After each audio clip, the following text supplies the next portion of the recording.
I caught a frog and tied a rope to it. I was thrilled to see the frog dragging a stone. When a poisonous snake slowly approached, I was not afraid at all, and I even reached out to grab it. I smiled as I grabbed the snake by the head. I also tied a stone onto its body. After that, I caught a small fish. I tied a stone to it as well. The little fish could not swim and I was overjoyed. At that moment, my master witnessed everything, but he did not stop me. Instead, when I fell asleep, he tied a large stone to me. Early the next morning, I hunched over and begged my master to untie the rope. But my master demanded that I first go and untie the stones from the animals. Only then would he help me remove my stone. If they died, then I would carry a stone for the rest of my life. So I climbed the mountain with the stone on my back. I found the frog under a crack in the rocks, although it could no longer move. But thankfully, it was still alive, so I gently removed the stone. I gently set the frog free. Once freed, the little frog immediately came back to life. But when I found the snake, it was already dead, and the little fish in the water had died from lack of oxygen. I was overcome with grief, because I never expected my own fun. It could end up hurting so many lives. My master had seen it all, yet he remained silent, because he knew I had realized my mistake. 10 years went by. By then, I had grown into a young monk. When I saw two snakes mating,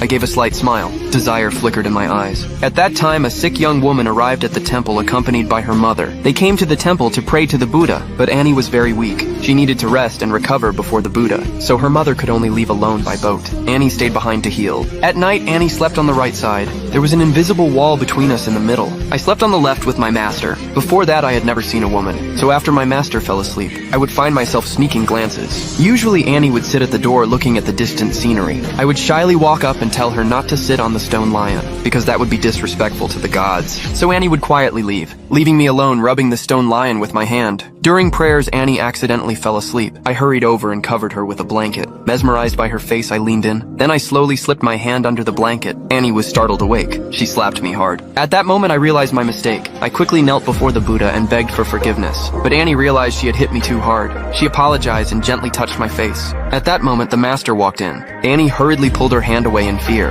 Then she left quietly, and I pretended nothing had happened. I hurriedly picked up the wooden fish, but my heart was already in turmoil. After a few days of being together, our relationship gradually eased. We often took a small boat together down the mountain to play. Watching Annie with her graceful figure, I would climb to the top of a rock and secretly watch her, because I was so mesmerized. I accidentally fell into the water, but the river did not sober me up. Instead, I reached out and touched Annie's cheek of Annie. She angrily pushed me down, but a different feeling began to grow in her heart. To get better, Annie had to drink herbal medicine every day, and I would personally brew the medicine for her. But because the medicine was very bitter, Annie showed discomfort. I showed how